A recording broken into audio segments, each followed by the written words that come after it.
Ana, eu sou aluna de Psicologia da FATRA. Hoje a gente vai apresentar um podcast mais sobre conhecimentos sociais em gerais, né, dentro da clínica psicológica. Eu convidei a Tainá, que é uma psicanalista, psicóloga muito da hora.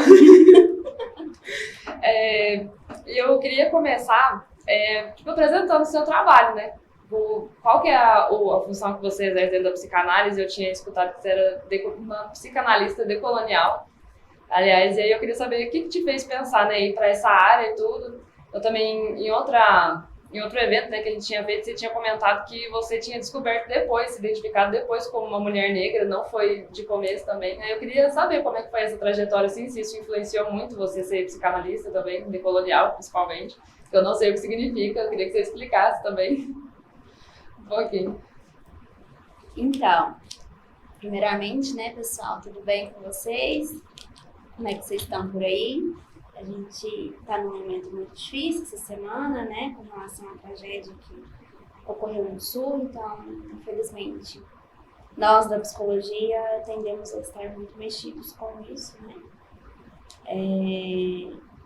Então, espero que vocês estejam bem por aí e as meninas também bem por aqui.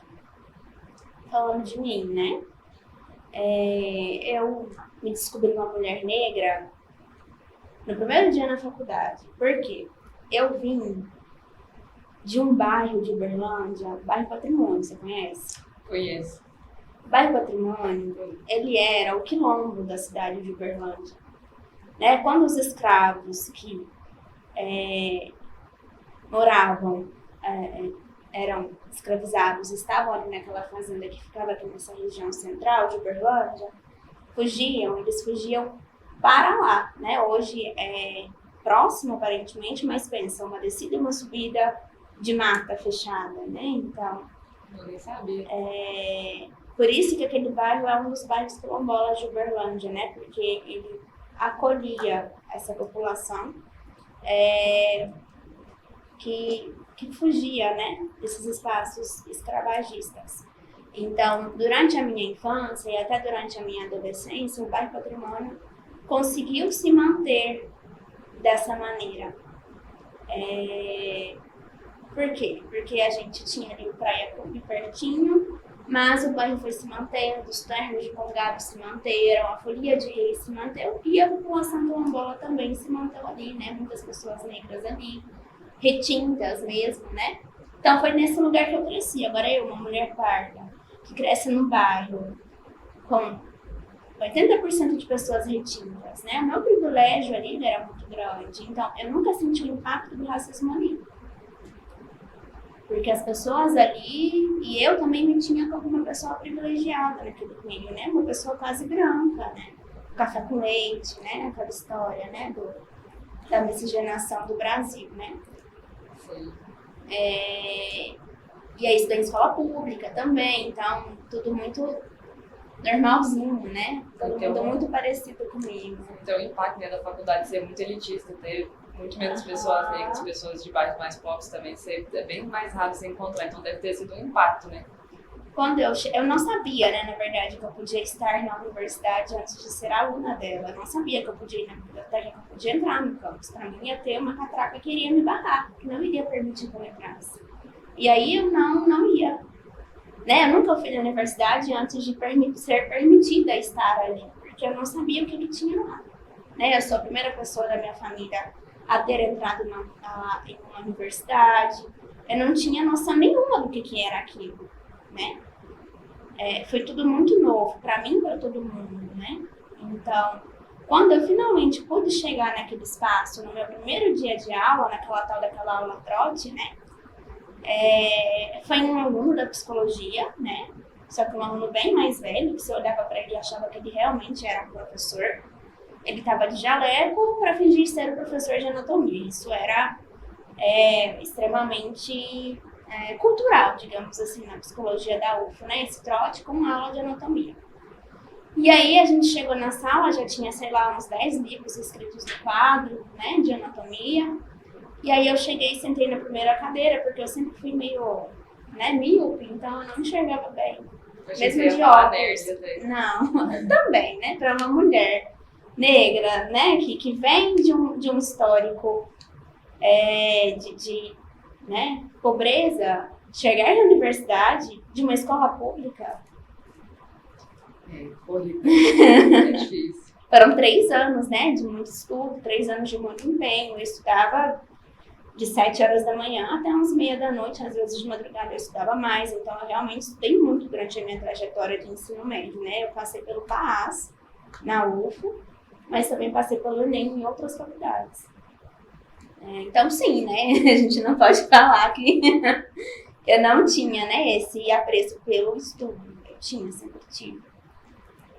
E, então, a gente não é privilégio, não, assim, é a possibilidade de eu ter sido uma adolescente que não precisou estudar, que não precisou trabalhar na adolescência, né, que tive os meus pais para me dar o básico para que eu conseguisse não estudar durante o meu ensino médio. Isso não é... Não, gente, foi... Tem romantização aqui, não. Foi babado. Eu imagino demais. Então, quando a gente vai vendo esse histórico, aí eu chego lá no primeiro dia de aula, e aí eu sentei ali na primeira fila, né? E aí ele falava assim, que aquele espaço era um espaço que não acolhia pessoas pobres. Tá vendo esses livros aqui? Cada um custa pelo menos R$600. Gente pobre na minha sala não fica, não aceito xerox. Então, você, que é a cotista da sala, a neguinha da sala, eu não era cotista, que é a cotista da sala, que é a neguinha da sala, você vai precisar saber que você não vai passar na minha matéria, porque você não vai ter dinheiro para comprar o livro, neguinha. Eu tava assim, neguinha, eu cotista, o que tá acontecendo aqui? Eu fiquei assustadíssima, sabe? E eu não estava entendendo nada que estava acontecendo, assim, assustadíssima mesmo. Ele repetindo essa questão do dinheiro, que eu não teria dinheiro, que eu era neguinha da sala. Eu olhei em volta, né? Realmente, tinham poucas pessoas negras lá dentro. E eu não era cotista. E eu fiquei, mas eu não sou cotista. Cadê os cotistas da minha sala, né? Então, isso chegou para mim com muita violência, né? Eu ser uma mulher negra. Fazer uma brincadeira dessa, assim... Não foi uma brincadeira, né? Foi muito racismo da parte dele, vestido de piada, né? Vestido de pegadinha, é o racismo recreativo, né? Que a gente chama. Sempre tem aquela sutileza, né? Assim. É o racismo recreativo, né? Usado para divertir, né? Os veteranos ali, só que ele perdeu a mão, né? Porque eu saí da sala chorando e aquilo teve uma dimensão muito grande, né? Na instituição naquele momento, né? Repercutiu o que aconteceu. E até depois disso não teve mais esse trote. Esse trote foi cortado. Até onde eu sei, né?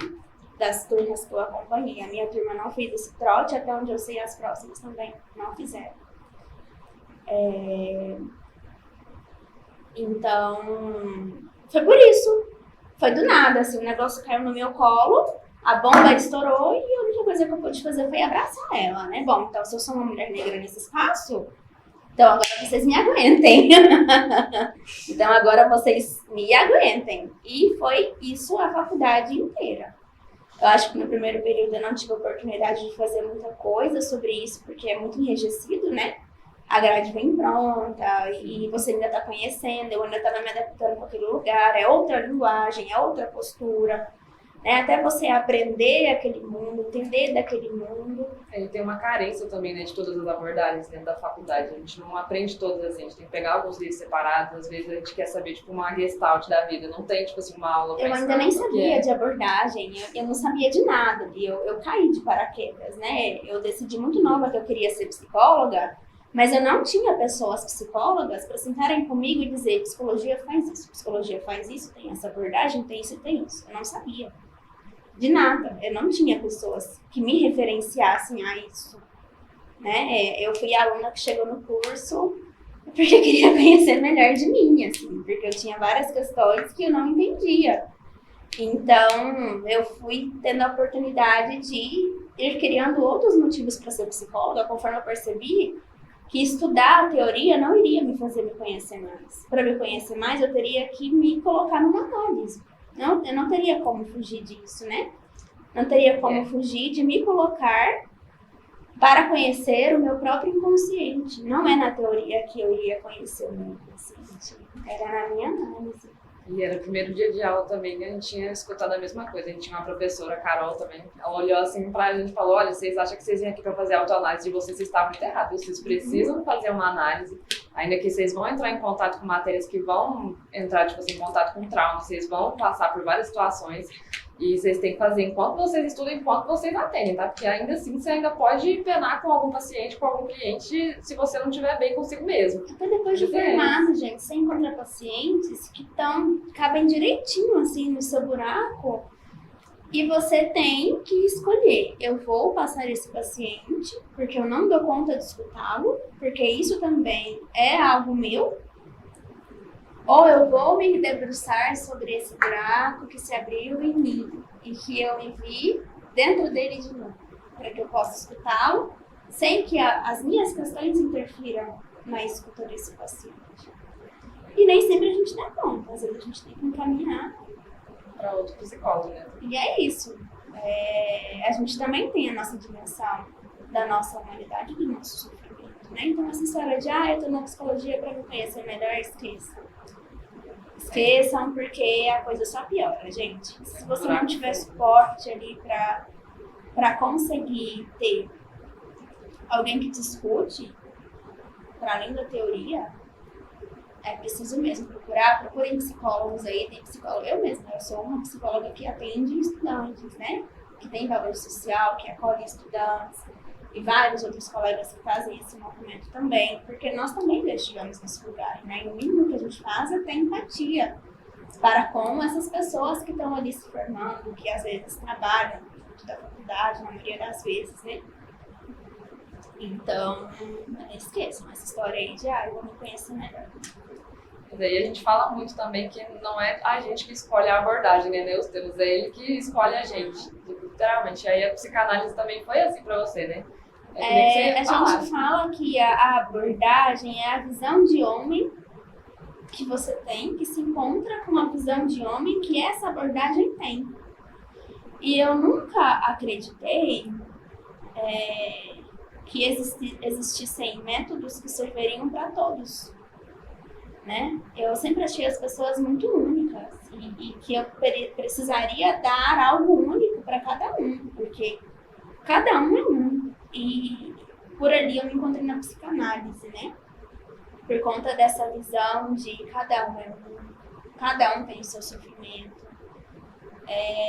e cada um vai ter o seu jeito de olhar para o mundo, e às vezes vai ser de um jeito, às vezes vai ser de outro, né? O jeito que a gente vê o mundo a partir dos nossos próprios buracos, né?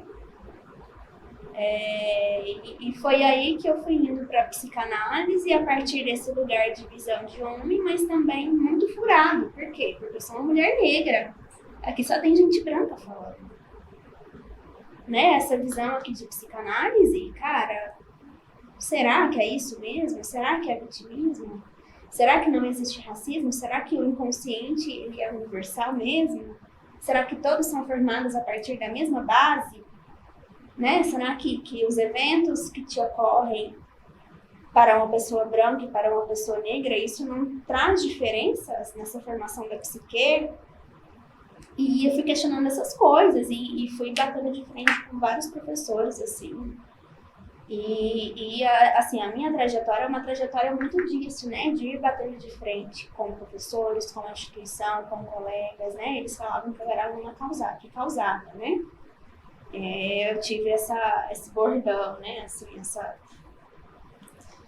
esse rótulo, né? Na faculdade, de causar mal-estar na aula, de causar... Né? Não tinha muitos amigos, os amigos que eu tinha... Eu só tinha uma amiga branca, né? Todos os meus outros amigos eram pessoas negras também. Então, foi natural, assim, eu ir caminhando para esse lugar que descoloniza a escuta. Que pega, tudo bem, né? É uma criação europeia. A gente não pode negar, né? Quem criou veio de lá, né? Eu sou lacaniana, né? Eu sigo também Lacan. Ele é um europeu. Mas ele mesmo falava que vão ter furos. Eu não consegui falar sobre tudo, né? A minha escrita ainda vai ter furos. Eu tive até um tombo muito grande, assim, no Lacan, quando eu fui estudar qual é o nome?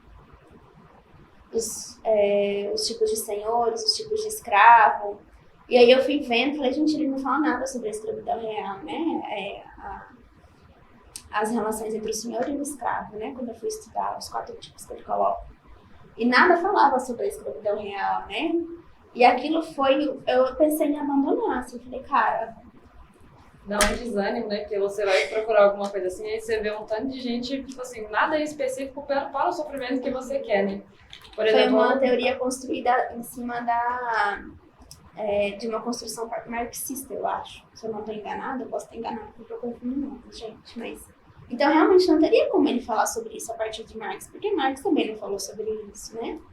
Mas ele deixou escapar, assim, né? Essa questão do escravo mais atual, né? Ali não foi dito, não foi falado. Que a gente tem muita história, né? Muita teoria escrita por brancos ainda. Então, tipo assim, como que a gente vai ser representado, até na política, como que a gente vai ser representado ou ver, né? Tipo, a gente mesma sendo representado como mulher ou como uma mulher negra também, se não tem uma mulher ou uma mulher negra, ali, tipo, perto da presidência, sabe? Ou pensando pela gente, fazendo planos pela gente também. Quando eu fui procurar alguma matéria sobre o sofrimento da mulher preta, ou o sofrimento da mulher assim, específico, a gente não acha artigo sobre. No meu TCC, é muito difícil. Eu fiz uma pesquisa que eu peguei também, né, gente, eu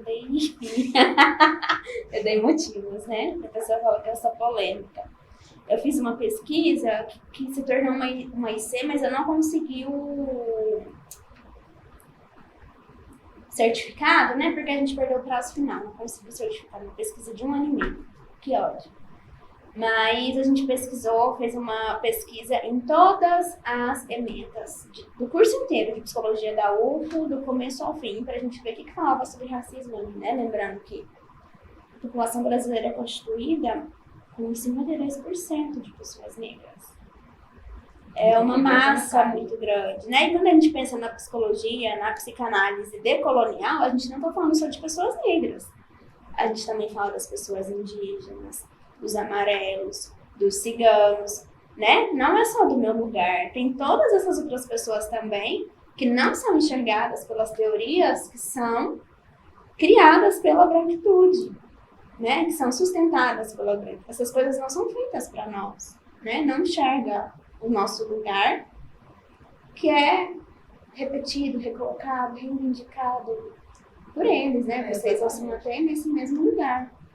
E aí a pessoa, ela se posicionando, mesmo assim, ela tem que assumir aquele lugar de incômodo, né? Daquela pessoa que incomoda todo mundo, ela sempre tem aqueles apelidos. Aí, eu admiro muito pessoas também que elas continuam tendo a mesma coragem de continuar peitando, continuar falando, mesmo com as críticas, assim, porque eu acredito que a pressão social, ela seja muito pesada, né?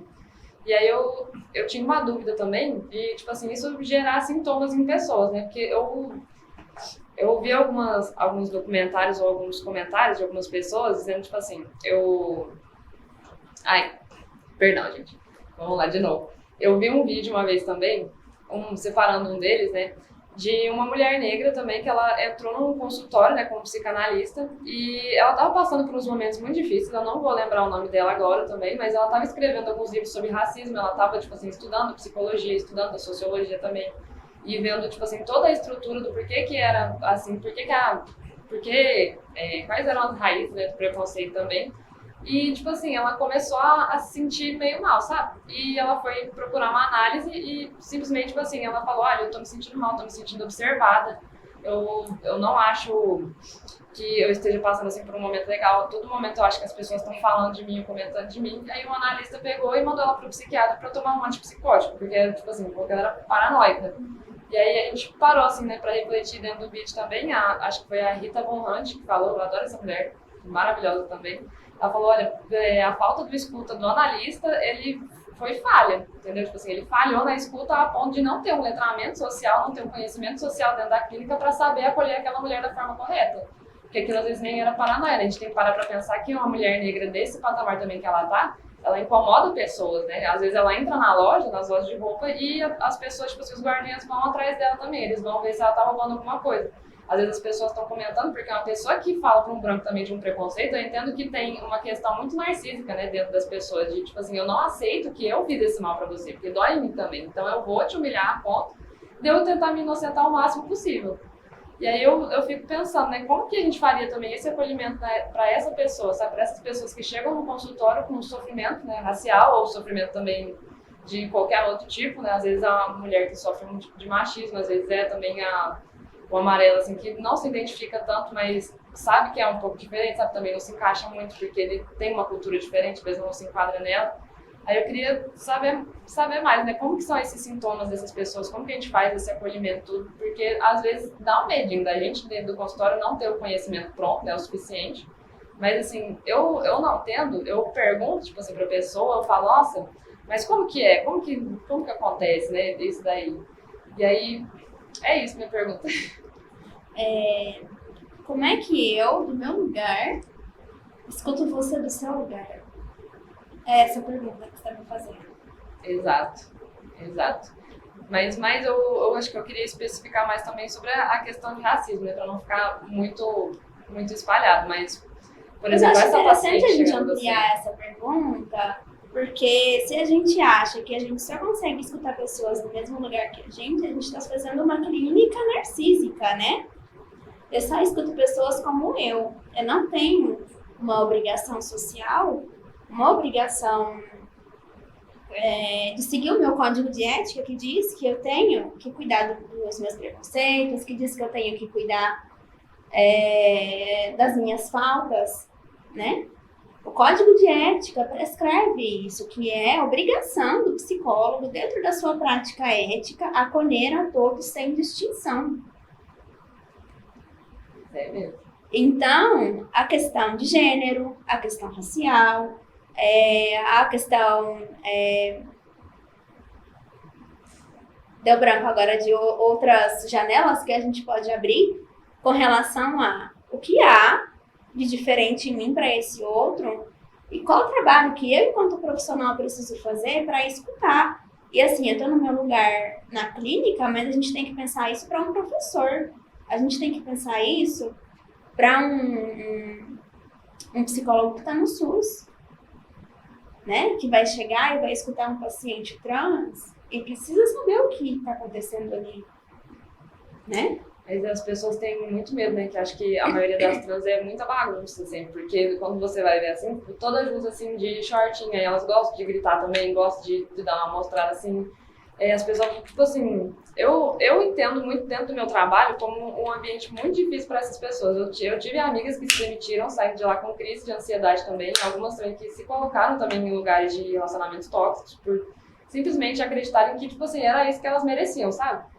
E aí eu fico pensando muito, porque eu tenho uma amiga que ela se demitiu por conta disso, porque ela gostava de shortinho e tudo bem que não é um ambiente, assim, correto de trabalho, sabe? Mas custa também a pessoa ela ir e falar, olha, você pode colocar uma bermuda, você pode colocar isso daqui, porque a gente não aceita esse tipo de vestimenta, mas aí você vai ver lá no script da empresa, não tem, tipo assim, uma regra específica, fala que você pode vestir o que você quiser, não tem um uniforme.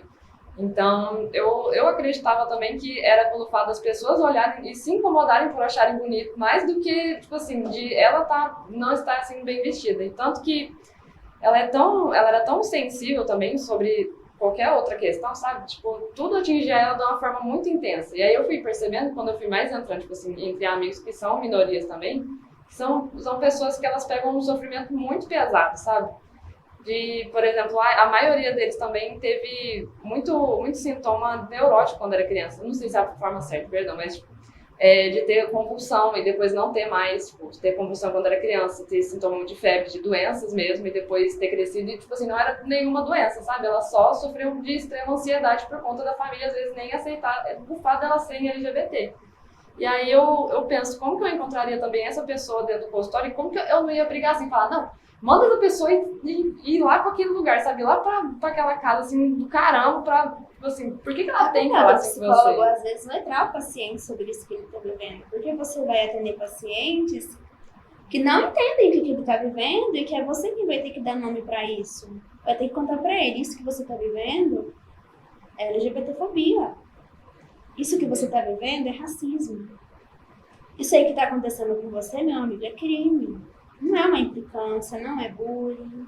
Qual que é o buraco fenômeno, né, que é mais acontece? embaixo. E é nosso papel também ter uma escuta ampliada, letrada, seja no sentido de gênero, no sentido racial.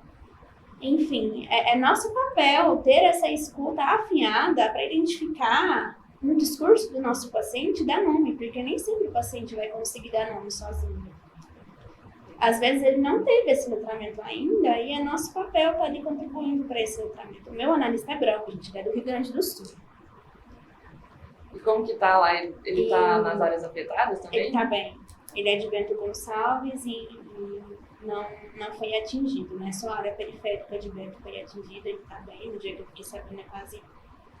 Na verdade, eu não estava sabendo, né? Assim, do que estava acontecendo, porque eu não assisto TV, o meu acesso à rede social quase não tem, porque eu tô muito focada nas coisas, né? E fico meio alienada do mundo. E aí, de repente, tudo chegou pra mim de uma vez, assim. Né? Depois de 2, 3 dias, chegou tudo de uma vez. E aí eu fiquei muito desesperada, assim, não só por ele, mas por todas as pessoas ali, né? Tudo que estava acontecendo.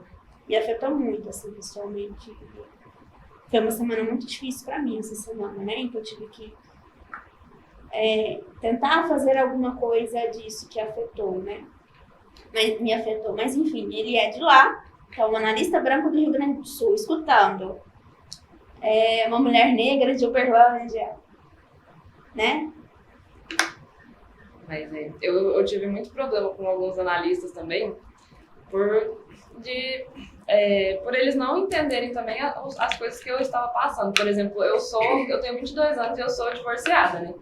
E aí, após um término, assim, eu cheguei numa clínica psiquiátrica primeiro deprimida, e aí depois eu fui, assim, me recuperando e eu tava com muitos pensamentos negativos. E aí ele simplesmente não falou nada, ele me deu um antipsicótico, um ansiolítico e falou que eu era bipolar. E aí foi isso, entendeu? A explicação do meu comportamento era esse. E aí eu quis meter o louco também na minha vida, eu quis sair, tipo assim, sair pra várias festas, ir pra balada mesmo e tudo, colocar piercing, fazer tatuagem. E aí ele falou, não, eu acho que você é histriônica, meu psicólogo, né? E por causa disso, porque eu acho que você quer muita atenção masculina também, por conta disso aqui, e aí eu não acho normal ser esse comportamento, sabe? E aí eu fiquei assim, eu falei, mas você fez 5 consultas comigo, entendeu? Eu não quero uma justificativa pro meu comportamento, assim, esse diagnóstico assim na hora, porque são 2 anos. É uma coisa que acontece muito com a gente, né? A gente recebe pacientes em busca de nomes, e aí quando ele ganha esse nome, porque geralmente na clínica da psicanálise, a gente não está aqui para isso, né? Assim, para dar nome ao sofrimento do paciente.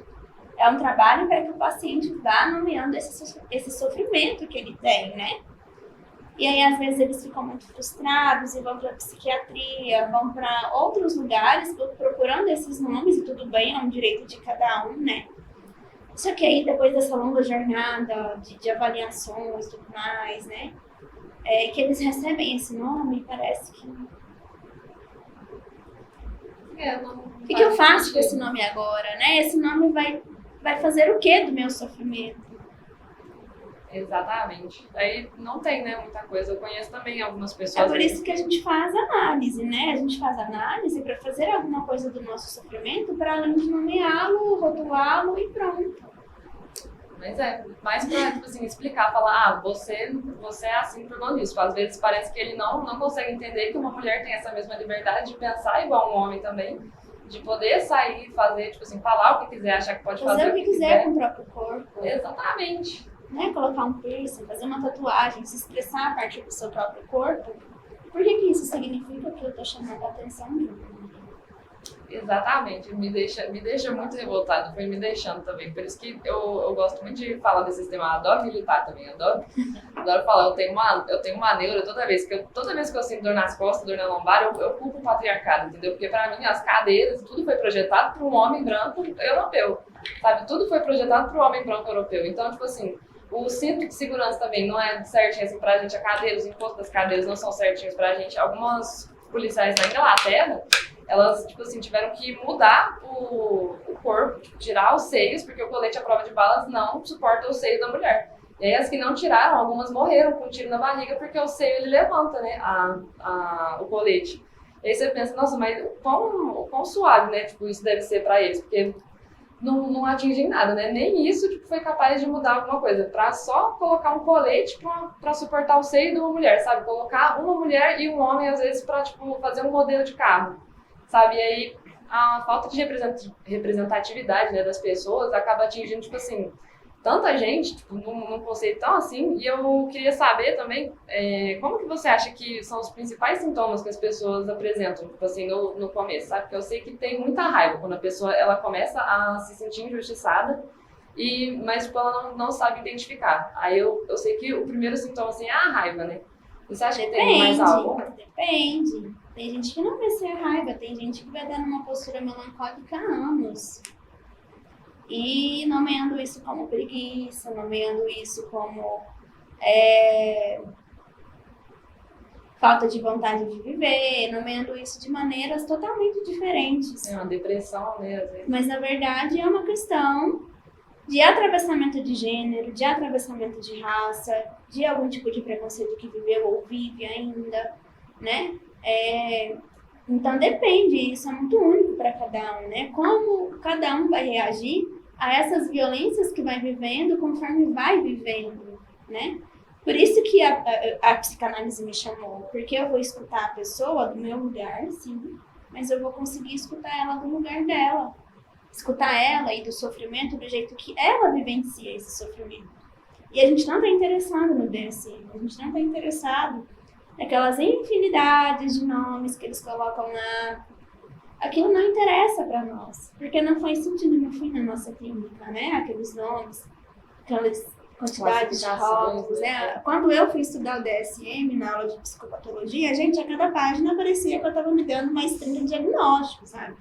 Tinha dia que eu saía da aula e falava, gente, mas eu sou muito louca, né? Eu sou muito maluca. O que é isso daqui, né? Meu Deus, eu vou vendo características minhas em todas essas coisas que eles estão falando. Ah, tem que ter... Nem lembro mais como que era. Acho que de 10 características tinha que ter... pelo menos umas 5, alguns 5 ou 6, não sei. 5 ou 6. Eu falava, gente, mas eu sou muito maluca. O que é isso que tá acontecendo aqui comigo, né? Mas é assim mesmo. Tudo bem, não sou muito normal, né? Mas, nossa, será que era daquele tanto mesmo? Será que dá pra fazer um diagnóstico de algo tão sério assim, dessa forma, né? Com um checklist.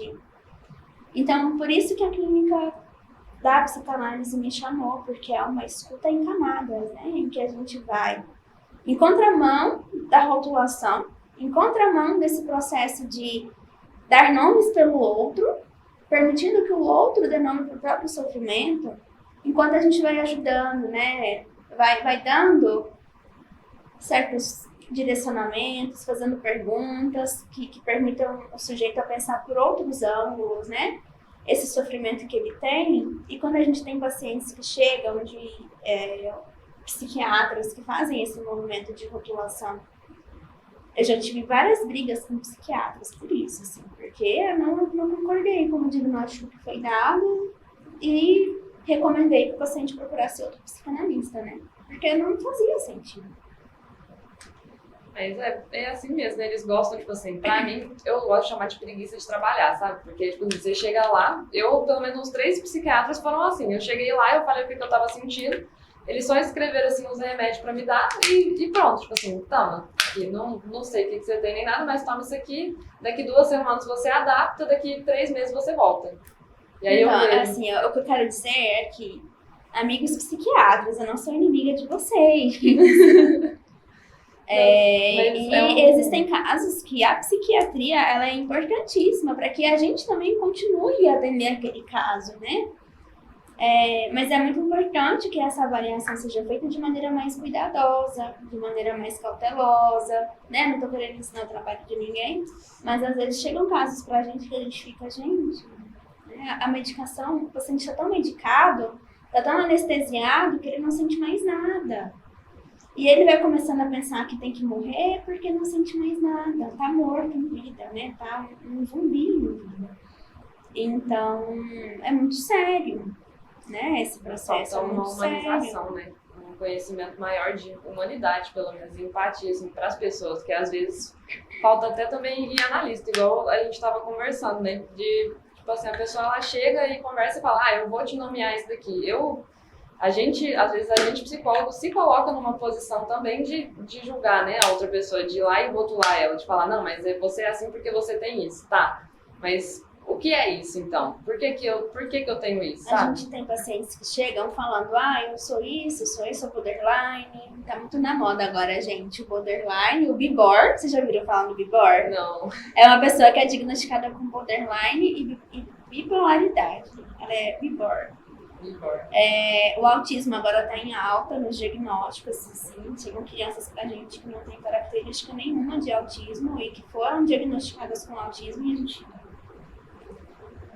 Esse excesso de diagnóstico também que está tendo, às vezes as pessoas também têm uma falta muito grande de identificar os próprios sentimentos e aí, às vezes, pra mim, é de tipo, olha, eu não estou me identificando nesse grupo aqui, eu não tenho nada que eu me identifique. Aí a pessoa pega, tipo assim, alguém na internet que fala de sintomas de borderline também, que às vezes nem são, ela identifica com esse grupo e para ela se encaixar, ela vai ali. E aí pra gente tirar, né, essa pessoa dessa posição de conforto dela também. Às vezes a gente não tira, né? A gente escuta a pessoa. O que é isso pra você?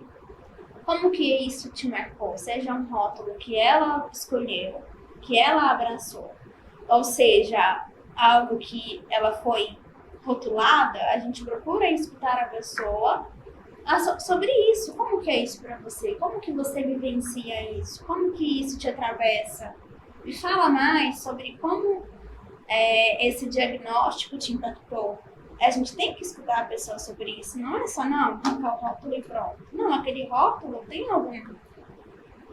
deu algum enquadro para aquele caso. Não é só a gente chegar e tirar também. A gente tem que ter essa postura de investigação também, né? A gente vai entendendo na psicanálise certos diagnósticos da psiquiatria, na verdade, como modos de funcionamento do sujeito, né? O borderline, por exemplo, é um modo de funcionamento do sujeito, que a gente vai pensando, né? O Bolas pensa como um sujeito, como que fala? É como se fosse um sujeito que estivesse em cima de uma linha. E ele, às vezes, pode ir para uma linha da psicose e, às vezes, retorna de lá. Por isso, tanta dificuldade de separação com o outro, tanta dificuldade de certo controle das emoções, porque tem entradas e saídas do movimento psicótico. Essa pessoa não é psicótica, mas ela entra e sai dali. Ou então a gente vai pensar no TDAH, né? Que outros teóricos da psicanálise, eu esqueci o nome agora da autora, posso até olhar depois, mas ela fez a tese dela de, acho que é mestrado ou é doutorado? Acho que é doutorado. Ela é da Federal da Bahia, que ela fez sobre o TDAH como forma de funcionamento do sujeito à luz da psicanálise, né? E ela vai falando do TDAH, minha garganta. Tudo bem. Gente, eu estou de uma semana de muitas falas. Então, minha garganta já está pedindo socorro. Então, ela vai entendendo enquanto também modo de funcionamento do sujeito, né? A dificuldade de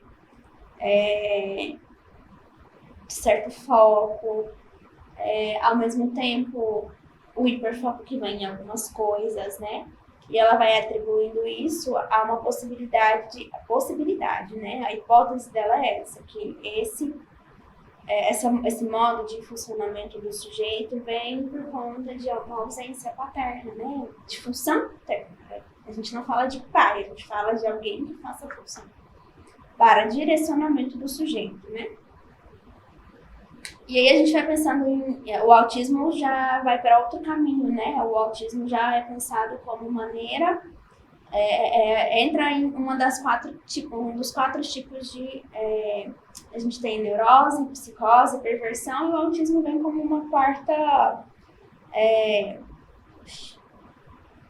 Eu lembro só de grupos, né? Que era o cluster A ou cluster alguma coisa assim, mas eu também não vou lembrar. Mas é um modo também, né, de funcionamento do cérebro, de uma neurodivergência, parece. Uhum. Eu acho muito interessante, assim, eu nunca estudei aprofundado, mas eu acho muito interessante uma pessoa ser tão diferente, assim, né, das outras. Tipo assim, ela tem um funcionamento assim, só que ela não é social igual aos outros. E aí eu penso, será que por ela ser neurodivergente também ela sente essa solidão assim, ou ela gosta? Porque ela gosta mesmo de passar esse tempo sozinha, gosta de ter o hiperfoco dela, sabe? Às vezes são pessoas extremamente inteligentes, muito, tipo assim, muito habilidosas também. Quando a gente pensa em altas habilidades, né, a gente tem tido uma alta muito grande de psicanalistas acolhendo crianças com altas habilidades, e o nosso trabalho com essas crianças não é pensando na alta habilidade que ela tem, é pensando nas faltas que ficam a partir disso, né? Nas outras dificuldades, porque existe uma cobrança muito grande de que se a criança é muito inteligente aqui, ela tem que ser muito inteligente em tudo. E não é isso que acontece, né? Não é isso que acontece. Ela gosta geralmente de Vamos voltar para o nosso tema, porque a gente está indo para um lugar muito distante do nosso tema. E eu tô só observando para onde essa conversa vai, então vamos retomar o tema antes que a gente faça igual na redação do Enem, né? Tire zero porque fugiu do tema. Não, pois é, né? Tá vendo? Não pode juntar duas pessoas que conversam. Tá vendo, gente? Fica fugindo do assunto. Deixa eu ver também. A gente estava falando sobre o sofrimento, né, das minorias dentro da clínica. E aí eu fico pensando também como que a gente letra essa pessoa a se reeducar, né, para saber que ela está sofrendo preconceito, mas às vezes ela tá tão dentro disso, ela tá tão acostumada sobre que ela, tipo assim, ela vê isso como cuidado, né? Às vezes, por exemplo, um relacionamento de abusador e abusado. O abusado, ele vê aquele comportamento que ela tem, ou ele também, como um cuidado a mais, né, para outra pessoa. De, tipo, ele não gosta mesmo que eu faça isso, eu preciso agradar ele dessa forma. Minha família nunca me aceitou assim, né? Por exemplo, eu sou gay e minha família é evangélica. Então, tipo, eles estão tentando me salvar, sabe? Eles estão pensando no meu bem e tudo. Então, tipo assim, eu penso como que a gente letra, né, essa pessoa a entender que aquilo é um preconceito, sim, e que ela tem que se dar uma libertada, sabe? Ela tem que entender que ela não pertence ali mesmo, mas às vezes é uma forma de violência tirar ela desse meio que ela se identifica, né, desse núcleo, porque a família, querendo ou não, é o suporte dela também. E aí eu fico nessa, né, pensando, será que eu falo para fazer amigos LGBTs também, procurar grupos de apoio, sabe?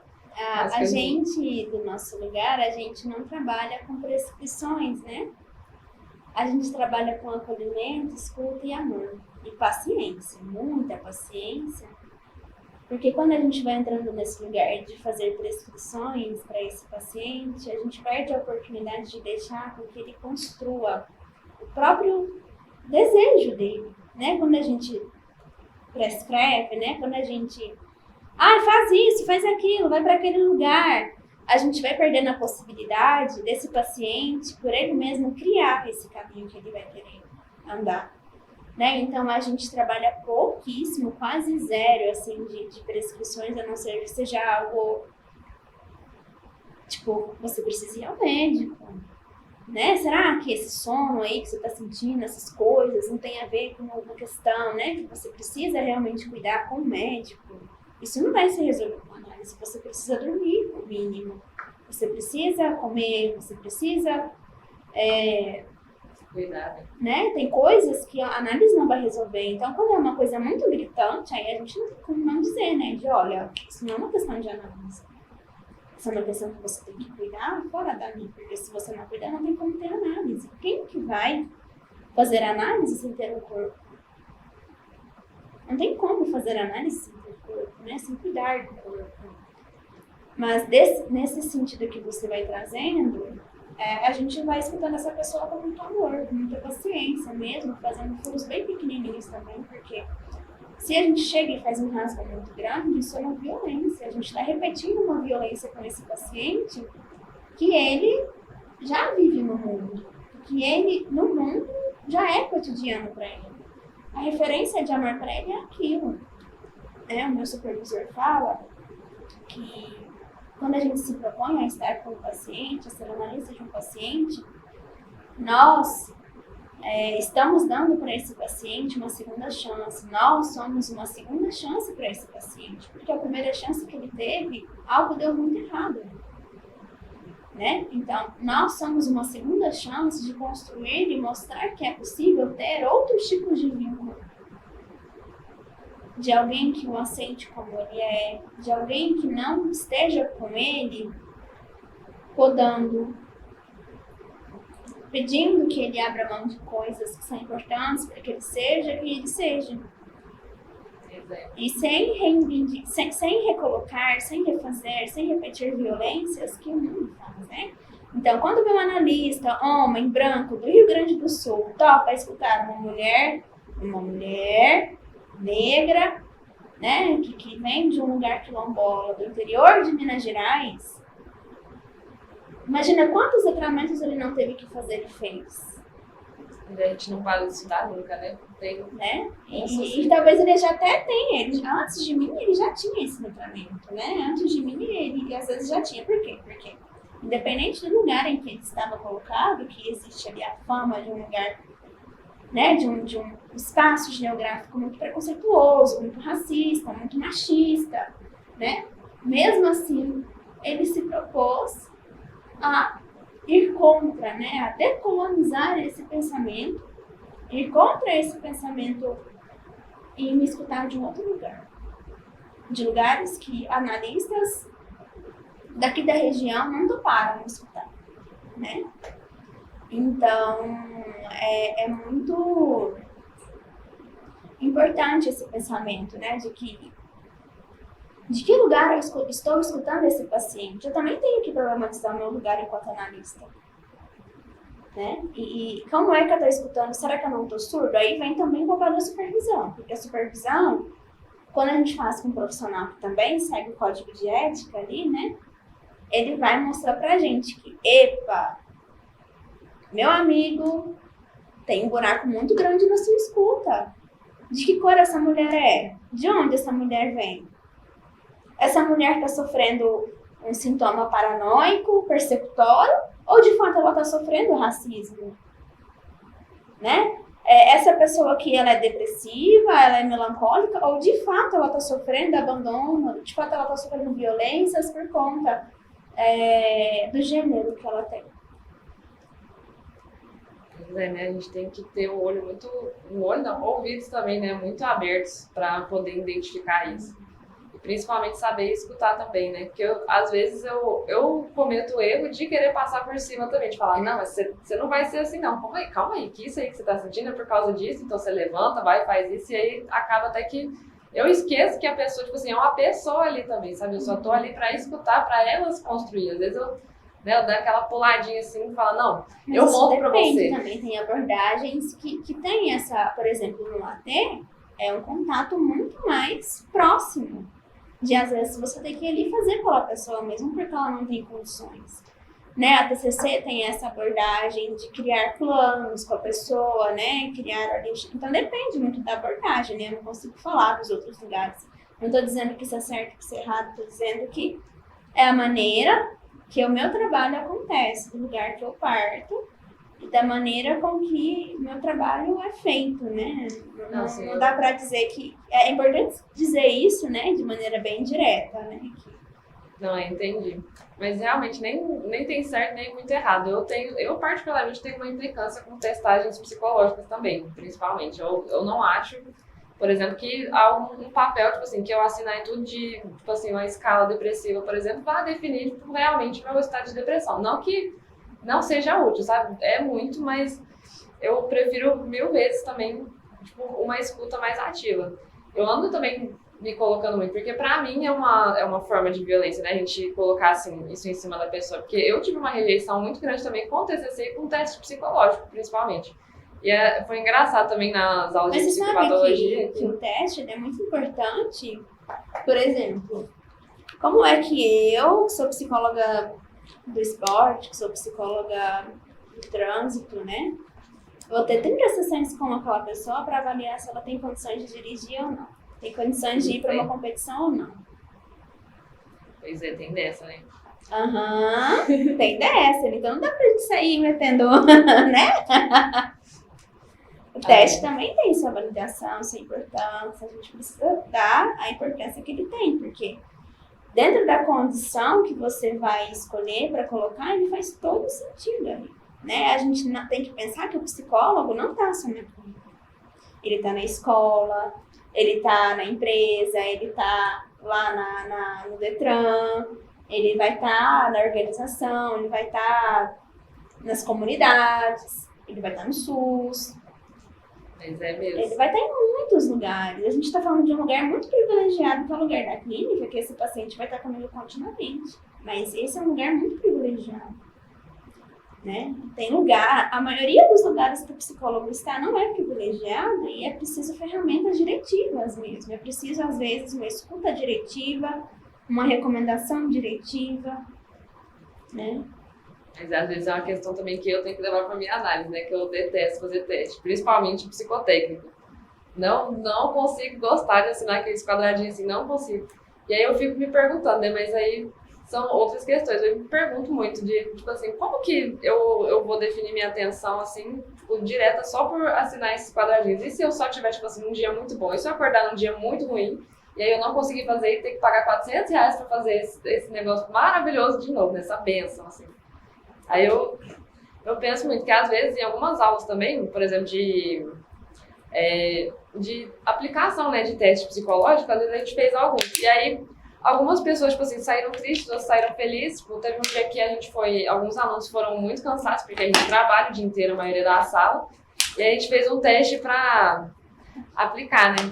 Gente, minha água tá acabando. Eu não vou sobreviver sem água aqui. Desculpa. Não, mas tá de boa. E, tipo assim, a gente, tipo assim, a metade da sala, por exemplo, trabalha o dia inteiro e chega na aula, tipo assim, e já tá cansada. A gente fez um teste de atenção concentrada. A maioria, tipo assim, nem deu, tipo assim, deu extremamente inferior. A minha deu extremamente inferior. Eu trabalhei, tipo assim, o dia inteiro na tela do computador, ainda sem óculos. Aí eu saí, assim, quase chorando, falando, não é possível que eu tenha, tipo assim, não é possível que eu tenha isso aqui. Aí no outro dia eu fui melhor, fiz um teste de raciocínio, por exemplo. Uma aluna foi meio mal assim, ela saiu já meio triste e falou, nossa, será que meu raciocínio lógico é inferior mesmo? E pelo amor de Deus. E aí não deu nada. Aí eu fico assim. Gente, calma. A gente tá ali na faculdade para aprender, a gente não tá na faculdade para nos avaliar. Vocês lembram que a gente conversou sobre isso lá no começo? Quando você vai para esse ambiente fazer essa testagem, você tem que perguntar tudo isso antes. Como é que você vai aplicar esse teste em uma pessoa que não seguiu essas prescrições básicas? Para você faça uma avaliação realmente eficaz. Eu vou ter que remarcar esse paciente, né? Hoje não vai ser o melhor dia para aplicação dessa. São todas questões que são avaliadas também, né? Então, na faculdade, a gente faz, não é para nos autoanalisar, a gente faz para aprender a aplicar e a avaliar. Muito obrigada. Sempre então, um aprendizado, né? A gente tem que lembrar isso, que tem esse ponto aí que tem que ser enfatizado. O seu colega não vai conseguir avaliar o seu teste. Isso não é nem ético. Pois é. Eu me lembro de uma aula que a gente teve, mas foi do HTP, né? Que a professora desenhou as coisas no quadro, respondeu as perguntas pra gente e a gente fez a avaliação dela, para que ela tentasse diminuir a possibilidade de comprometimento ético. E eu tive um medinho também de fazer, por exemplo, fazer uma dupla, porque às vezes a gente, nesse teste a gente fez uma dupla assim, e aí eu senti medo também, né? Porque eu acho muito sensível a gente lidar com essas questões um do outro mesmo. Por isso que a gente precisa muito de fazer terapia, né? Pra conseguir lidar com as aulas e tudo, e pra poder lidar com o paciente também. Porque eu fico imaginando, tipo assim, imagina eu fazendo um estágio, por exemplo, agora, ou com esse conhecimento que eu tenho, assim, e aí, que tipo de sensibilidade que eu vou ter, né, com esse paciente? Tipo assim, ele desenhou uma casa mais para a esquerda ou mais para a direita, então isso daqui é uma foto paterna, não sei o quê. E aí, como que eu comunico isso para a pessoa? Como que eu comunico, às vezes, para a criança, né, para o pai da criança também? Tipo, o nível de sensibilidade que a gente tem que ter e de senso crítico também, porque o teste ele é um pouco desatualizado, porque quando a gente foi lendo, assim, tinha muitas questões machistas, do tipo, é uma pessoa frustrada sexualmente, uma pessoa que quer muito mais atenção, aí em parênteses, tipo, mais comum em mulheres grávidas, aí tipo assim, sabe, eu fiquei, nossa, mas qual que é o sentido disso? Isso daqui é uma falta de confiança, porque a pessoa, ela tem uma potência sexual mais baixa, mais comum em, tipo, homens calvos, por exemplo. Aí você fica, qual que é o sentido disso? E aí eu gosto muito de questionar muito essas testagens também, porque a gente tem muita, pra mim, né, muita falta de alguns profissionais que têm, tipo, essa sensibilidade, né, essa coisa de, eu não vou, tipo assim, te rotular nessa hora, você, tipo assim, esse papel aqui é só um direcionamento que eu tenho, uma avaliação que eu tenho pra saber um pouco mais de você, pra gente conversar melhor e tudo. E não, tipo, um definidor do, tipo assim, você é assim.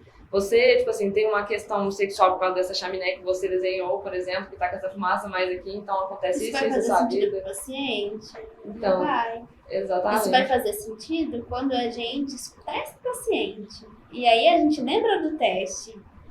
E aí a gente fala, lá, ó, ligou aqui. E aí a gente vai fazer a intervenção a partir do que o paciente fale, não a partir do desenho que ele fez. Exatamente. Porque se a gente faz a partir do desenho, ele vai ficar... O que tem a ver a chaminé que eu fiz com... Questão sexual, né? O que eu tô te falando agora. É. Né? Então, é muito importante sim pensar nesse retorno para esse paciente desse teste. E para que esse teste vai ser feito? Qual é o fundamento? Qual que é a motivação desse teste? Isso é muito importante. A gente está aplicando por aplicar ou a gente está aplicando porque naquele caso eu preciso fazer... é um paciente que vem... Por exemplo, eu já atendi crianças que estavam naquele processo judicial, né, de guarda, e aí você precisa apresentar para o juiz, e isso foi combinado previamente, né, que a gente vai ter que fazer elaboração de documentação, algo mais concreto, testes que estejam validados e aprovados, né, pelo CFP. Então, existe o contexto também para você aplicar esse teste, não é aleatório, estou com vontade de aplicar o teste, vou aplicar. Tudo é pensado em contexto, né? Em supervisão também. Bom, eu vou dar esse teste para essa pessoa? Para quê que eu vou dar esse teste? Tudo isso é discutido. E para quê também, né? Por que eu vou avaliar essa pessoa de acordo com esse teste também? Por que eu estou escolhendo esse teste? Exato. Essa sessão para aplicar. Esse momento de aplicação. Exato, tudo, né? Tudo tem que ser pensado dentro do contexto, dentro daquela pessoa, como que faz sentido para ela também. E a motivação, eu já neguei, eu falei, não vou aplicar. Não tem porquê aplicar. Você vai falar pro dentista qual ferramenta ele vai ter que usar na avaliação da sua saúde bucal? Pois é. E a psicologia ainda tem, né, essa coisa de, tipo assim, as pessoas acharem que elas têm, tipo assim, um controle, né? De achar que a gente vai ler a mente das pessoas, a gente vai olhar pra pessoa, uma sessão só, uma conversa, uma folha que ela responder assim, a gente tem um diagnóstico pronto dela. É muito comum também, às vezes, por eu encontrar uma colega de trabalho, ela fala, nossa, eu briguei com a minha sogra, olha os áudios que ela me mandou aqui, você não acha que ela é narcisista? Ela é assim porque ela é narcisista, entendeu? Você não acha porque isso é narcisista que fala, pode falar que... Aí eu fico, não, amiga, calma aí, isso aí é uma coisa sensível, vamos lá. Isso aí é entre ela e o analista dela, se ela fizer com o analista dela também. Eu acho também que a gente tem muita mudança de novo de assunto, né? Ela vai tirar 0, gente. Ela que tá mudando de assunto. Não, mas agora é dentro da questão social. Assim, dentro de uma questão social também, a gente tem muito costume de diagnosticar homens com borderline ou narcisismo também, e às vezes, tipo assim, são só agressores, né? Tipo assim, a gente tem a mania de diagnosticar, sei lá, aquela mulher também, ela é assim porque ela tem borderline, ela é uma borderline clássica, por isso que ela age da forma que ela age, por isso que ela fala desse jeito que ela fala com você. Esse cara, ele foi agressivo com você porque ele é narcisista, às vezes, ou porque ele é um borderline também, que ele tem esse descontrole de emoções, ele não sabe lidar com a raiva. E aí eu fico pensando, né, qual que é o impacto também social que isso causa da gente, tipo, esquecer que essa pessoa, ela é narcisista às vezes entre ele e o analista dela, porque a gente não tem nada a ver, e sim separar essa atitude de você foi agressivo, você foi um violentador nesse momento. Não tem nada a ver com o seu transtorno, às vezes tem, mas, tipo assim, por que as pessoas têm que pagar por algo que é seu e que você não tá tratando, sabe? Nada a ver, assim, mas esse eu acho que tem tudo a ver. Eu acho que você tá falando pra mim, vou tentar traduzir o que você tá me dizendo, a partir da minha escuta, que é... Bom, como assim a gente tá dizendo pessoas que são agressivas, pessoas que são agressoras, pessoas que estão cometendo crimes, né? Como estamos relativando isso, dizendo que isso é loucura? Isso é loucura mesmo? Né? Assim, eu tô dizendo loucura num contexto desse processo de psicodiagnosticação. Tem muita psicofobia também, né, colocada, que às vezes as pessoas com diagnósticos ficam, né, tipo assim, difamadas por conta de agressores também. É outra coisa, né? A gente tá falando de outra coisa, a gente tá falando de outro lugar. O que é um narcisista? Né? Quando a gente pensa na psicanálise, o narcisista é uma criança narcisista, né? Dentro do seu narcisismo primário, de não conseguir ainda enxergar o outro, de achar que esse peito é meu, essa mãozinha que me encosta é minha, tudo sou eu, o mundo é eu sou o mundo. São crianças, né, que pararam ali naquela fase um pouquinho e ainda não conseguiram, né? A gente tá falando, nem falou ainda, né? Eu tô falando ali, né? Do narcisismo primário mesmo, daquela fase, do bebê, né? Do bebê que acabou de nascer, que tá sentindo incômodo, aí do nada aparece um peito, aí ele mama, acabou o incômodo. Né? Eu que produzi esse peito, deve ter sido, né? Foi uma produção minha que se materializou na minha frente. Aquela fase inicial, né? Então a gente pode psicopatologizar isso? É isso que a gente tá falando, né? Eu tô colocando as duas coisas em um lugar muito parecido. Não é, são coisas diferentes, né?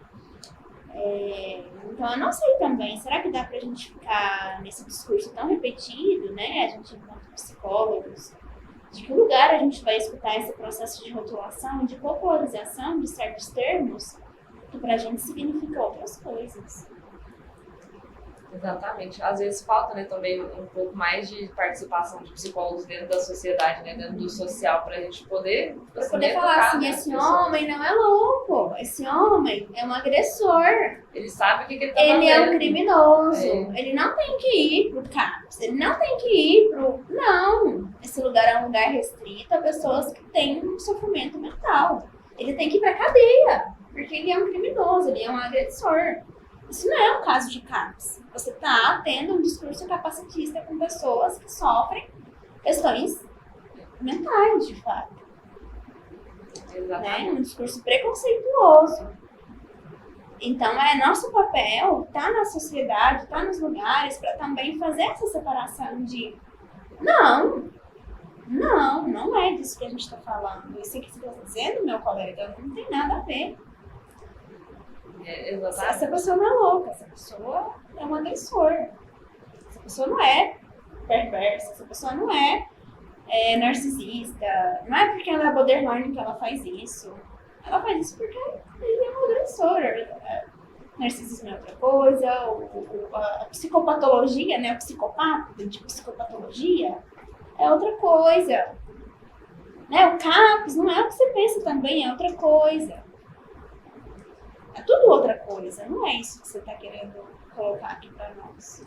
Falta muito, né, também uma educação psicossocial, principalmente, porque a gente tem, né, muito essa questão de patriarcado e machismo, tipo assim, colocando, né, um paninho assim, passando a mãozinha na cabeça, né, desses homens também. Porque eu fiquei muito indignada quando eles colocaram também uma indenização, né, para caso de estupro, por exemplo. Como que a vítima faz, né, tipo assim...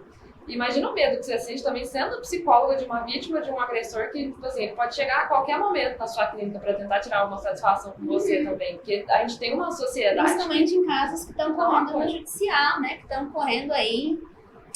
qual é o nome da vara? Como se fosse um crime, que não é... Eu não sei se é âmbito civil, eu não sei. Eu sei que são aquelas coisas que correm como realmente crimes, né? Sim, tem risco sim, de você dar um documento para essa paciente, né, que sofreu ali um processo de violência, e esse cara vem bater na sua porta, esse cara te perseguir. Tanto porque ele é um agressor, né? Exatamente. E você é uma mulher também. Exatamente. Ele já agrediu uma mulher, ele pode vir agredir outra mulher. E não tem medo também. Esse que é um grande problema também, né, que a gente tem dentro dessa questão que a gente vive no Brasil, de, tipo assim, o cara ele nem é preso, às vezes, se ele for preso, se ele tiver dinheiro, né, por exemplo, ele paga uma fiança e ele sai dali de boa. às vezes não recebe nenhuma medida de distância, assim, uma medida protetiva da vítima para o agressor também. E aí a gente fica nessa, né? Como que a gente consegue proteger esse paciente e se proteger também, né? Tipo assim, de ajudar essa pessoa ao mesmo tempo que a gente está se colocando em perigo protegendo essa pessoa, né? Tanto que o social, ele falta pra gente. De apoio mesmo, de apoio de segurança de vítimas, apoio de segurança do próprio psicólogo, porque a questão da saúde mental também agora, acho que é recente também, né? Que a psicologia entrou como uma ciência, entrou como uma saúde, sabe? Também. Aí eu me deixa muito, muito pensante, assim, nesses assuntos. De, tipo assim, como que a gente também, às vezes, comprova, né, um paciente, por exemplo, que ele sofreu uma agressão por LGBTfobia, né? Às vezes, como que a gente fala que um judeu, ele tá sofrendo uma xenofobia, por exemplo, sabe? Como que a gente coloca essa questão, se nem os próprios judiciários também têm esse conhecimento ou até defendem, sabe? Porque eles estão ali naquela posição de privilégio há muito tempo. Então, tipo assim, os próprios governadores não têm esse ponto de vista, né, sobre a gente também, sobre a população mais fraca. Mais fraca não, perdão, é uma palavra muito forte, assim, não mais fraca, né, mas... E nem minoria também, porque é uma maioria da população, mas uma população mais fragilizada, a gente pode falar assim, porque a gente tem uma carência de direitos muito grande. Oi? Desprotegido, né? Legal. Oi, gente. Como você chama? Chamo Bruna, sou colega da Ana, também estudo aqui na FATRA. E é isso, eu queria te fazer uma pergunta, porque eu estava ali escutando sobre esse papel que a gente tem na clínica de proteger o paciente e também se proteger. Já aconteceu algum momento de você estar atendendo um paciente e você se vê nesse perigo? Tipo, alguém está me perseguindo pelo fato do paciente estar sendo tratado comigo. Nesse sentido. Tipo, nunca aconteceu de fato. Mas já aconteceram situações assim, por exemplo, do meu vizinho chegar, Tainá, veio um cara aqui que eu nunca vi na vida perguntar se essa era a sua casa. Medinho. E aí eu fiquei, mesmo? Você não viu esse rapaz? Nunca viu esse rapaz aqui? Ele sabia o meu nome mesmo? É porque, assim, saiu uma série recentemente na Netflix, que é Bebê Reno, né? Que é um homem que tá na situação que a maioria das mulheres estão. Ele está sendo perseguido por problemas psicológicos. E aí, a gente fica vendo essa comparação de Bebê Reno e de You, que também é da Netflix. Que é um homem que persegue mulheres e no outro é a mulher que persegue o homem. Claro que são duas situações horrorosas, mas o Yu foi taxado como se ele fosse um galã, um sedutor, sabe?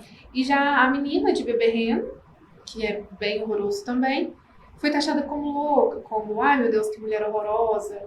E nós mulheres sempre somos trazidas para essa posição de somos muito mais frágeis, mas no momento que a gente está atacando, a gente é maluca, louca, né? Eu queria complementar também até com o filme da Barbie, né? Porque eles trocaram de lugar, tipo assim, o Ken, ele foi no lugar da mulher que tava meio desprivilegiada e ele ganhou um Oscar também, tipo assim, ele ganhou muito mais imagem, tipo assim, as pessoas tiveram muito mais compadecimento por ele do que se fosse, tipo assim, a Barbie ali com aquela música, tipo assim, eu não imaginaria I'm Just Barbie, sabe? Tipo, no I Am Just Ken. E aí eu parei muito pra pensar nisso, né? De, tipo assim, ele conseguiu arrumar um motim todo pra, tipo assim, ter uma empatia por ele, de ter um personagem favorito, que ele foi desfavorecido, e depois ele descobriu que ele tinha direitos, assim, ele descobriu o patriarcado do nada e tomou, tipo assim, toda a terra, sabe? E aí eu paro também pra pensar que se fosse uma mulher no lugar dele também não teria, tipo assim, toda essa comoção, né? Tipo assim, todos esses fãs também que tiveram da música dele, por exemplo. A gente para muito, né, para pensar como que a gente tem que ter um posicionamento político, né, tem que cobrar muito nossa política e a segurança pública dentro da clínica também, que até, tipo, a cinematografia, né, ela comporta isso também. Eu sou psicóloga infantil também, né, e meu começo inteiro de carreira foi com crianças e eu vim atender adultos com maior frequência. Eu sempre atendi adultos, mas eu atendia menos adultos e mais crianças. Então, eu atendi, assim, 3 adultos e o restante todo crianças. E aí, e sempre mais mulheres. E até nas crianças, nas meninas que eu atendi, essa questão da perseguição aparece, da fragilidade feminina, de O meu corpo pode ser violado nos desenhos, né? Assim, as meninas desenharem homens que perseguem mulheres, que obrigam mulheres a se casar e que as histórias terminam com o casamento obrigado. Então, a gente vê muito, assim, na clínica, as crianças, as meninas que chegam ali repetindo esse discurso social que já vem pronto para elas. De um lugar questionador, como se perguntasse pra gente, é isso mesmo? E aí a gente conta para essas crianças, não é isso mesmo. Tá certo isso aqui que tá acontecendo? Né? Esse desenho aqui que você me desenhou, você acha isso ok? Você acha que tá tudo bem esse homem ter esse comportamento, ok? E a gente tem ali a possibilidade de plantar outras sementes, né? Fazer algumas podas e plantar outras sementes que desnaturalizam esse lugar feminino de quem tem que ficar passiva diante da agressão, quem tem que ficar passiva diante do assédio, de desnaturalização desses comportamentos, desse lugar da mulher na sociedade. Aqui eu tô falando da mulher em geral, né? Quando a gente pensa na mulher negra, o buraco é mais embaixo. Porque se a gente não faz uma clínica social, as meninas negras não vão conseguir chegar, em maioria. Eu atendi pouquíssimas meninas negras ao longo da minha carreira e vim atender mais meninas e meninos negros depois que eu passei a me colocar como psicóloga decolonial. Né? E agora já tenho pensado até na postura contra-colonial. Será que eu estou radicalizando o suficiente? Será que eu tenho só que descolonizar? Decolonizar? Será que eu já não tenho que dar um passo à frente? Porque não sei se está funcionando bem essa história de decolonizar, né? De conversar com os meus colegas de uma postura de não, vamos só rever isso que vocês estão falando, vamos só rever, vamos tentar conversar. Eu já estou indo para um lugar de contraponto mesmo, de olha, isso aqui que vocês estão falando não serve para mim de fato, eu vou aqui para esse outro lugar, porque olha, nada faz sentido. Nada, essa coisa que vocês criaram aí do lugar da mulher, do lugar do homem, se eu penso na cultura indígena, é outro lugar totalmente diferente. Se eu penso na cultura cigana, é outro lugar. Se eu penso na cultura africana, quilombola, afro-brasileira, afrodiaspórica, é outro rolê. Então, será que decolonial, será que descolonizar, será que decoloniar é suficiente? Eu não sei mais. Eu já tô nesse. Eu voltei de BH, né? Fui para BH recentemente. Recentemente mesmo, a gente foi dia 27. E voltei de lá com essa pauta, assim, gente, será que tá bom? Eu teria que ter que dar um passo a mais, né? Um passo será à que tá frente, bom? né? Será que tá ok? Será que é daqui mesmo que eu vou falar? Não sei se eu tô querendo falar desse lugar mais, porque vai ficando perceptível pra mim que não adianta. As pessoas que não querem me escutar não vão. A gente tem que chegar naquela população que identifica, né? Que vai fazer o efeito que a gente quer fazer também. Eu acho muito legal essa questão de a gente colocar um social, né? Tipo assim, tirar o colonial, literalmente, da nossa forma de pensar. Porque no lugar da funciona de forma psicanálise, diferente. aí né? é onde vem a minha dúvida, porque eu ainda sou uma psicanalista, né? Tirar tudo não dá. Porque essa ideia de inconsciente veio de lá. Então, tirar tudo não dá. Exatamente. Né? Mas eu posso pensar nesse lugar de, tá, parto daqui, mas quais são os buracos? Quais outras maneiras de pensar? E aí a gente vai ter Fanon, a gente vai ter Isadora Nogueira, a gente vai ter Luiz Santos Souza, a gente vai ter um monte de autores decoloniais, negros, que falam desse lugar, que sustentam essa postura de nem tudo é branco, meus amigos. Tem outras coisas acontecendo com o homem negro, tem outras coisas acontecendo com a população LGBT preta. Exatamente, que é tão invisibilizado, né? Tipo assim, a gente vê essa movimentação e tudo, e tem, tipo assim, muita não, né? Pra mim, só a gente branca, assim, falando, o feminismo, ele é branco, né? LGBT, tipo assim, o movimento da bandeira LGBT também, ele é muito branco, né? A gente tem uma invisibilização muito séria de pessoas negras dentro dos movimentos também. Eu não tenho muito local de fala, assim, pra falar sobre, eu queria ir perguntando, que eu acho muito importante também a gente ter esses autores, né, começando a falar, porque Eu fico imaginando, por exemplo, se eu fosse, Começando a né? falar, não, eles falam desde o século passado. A maioria nem tá vivo mais, inclusive, né? Infelizmente já morreram, já Você vê, tipo concluíram assim, eu tudo que vendo agora, quiseram, né? Tipo assim, o tudo tanto que deram, é. né? E o tanto que é, né? Tipo assim, libertador, pelo menos, uma pessoa negra, ela ter acesso, né? Tipo assim, poder Inclusive, ir a lá Neuza na Santos biblioteca. ela foi junto com a Virginia Bicudo, foi uma das precursoras da psicanálise no Brasil. E não se fala sobre elas, né? Principalmente a Bicudo, precursora da psicanálise no Brasil. E a Neuza era psiquiatra e ela veio a falecer, sabe como? Ela se suicidou. Ela não deu continuidade à obra dela, ela não deu conta, ela não sustentou. Ela não conseguiu. Né? Então, aquela música Esmalha, né? Vocês já ouviram? Comendo aí, Esmalha. É do... Esqueci o nome. É, tô te pesquisando. Um segundo, gente, eu esqueci o nome. Eu sou horrível com nomes, eu contei no começo. Do Emicida. Ele pega o poema Esmalha, vocês já ouviram o poema Esmalha? Não. Tá, eu vou me ocupar de contar ele pra vocês. É bem curtinho. Quando Esmalha enlouqueceu, pôs-se na torre a sonhar. Viu uma lua no céu, viu outra lua no mar. No sonho em que ele se perdeu, banhou-se toda em luar. Ela queria subir ao céu e queria descer ao mar. E no desvairo seu, na torre pôs-se a cantar. Estava perto do céu e estava longe do mar. E como um anjo pendeu as asas para voar, queria a lua do céu, queria a lua do mar. As asas que Deus lhe deu ruflaram de par em par. Sua alma subiu ao céu e seu corpo desceu ao mar. Então, ele partiu desse poema para pensar o quanto a saúde mental das mulheres negras leva à loucura. As coisas que a mulher negra passa leva à loucura, né? Vendo a partir da história da Neuza, que realmente se jogou, que não sustentou. E quantas Neuzas existem no Brasil? Que não aguentam a violência, que acabam entrando num lugar de desistência. Né? Num lugar de... Aí ele traz Sentir que é Ícaro também na impossível, né? música, né? Ícaro, na mitologia, né? Ele estava preso no mesmo labirinto com o pai dele, e se não me engano, esse labirinto é o mesmo do Minotauro.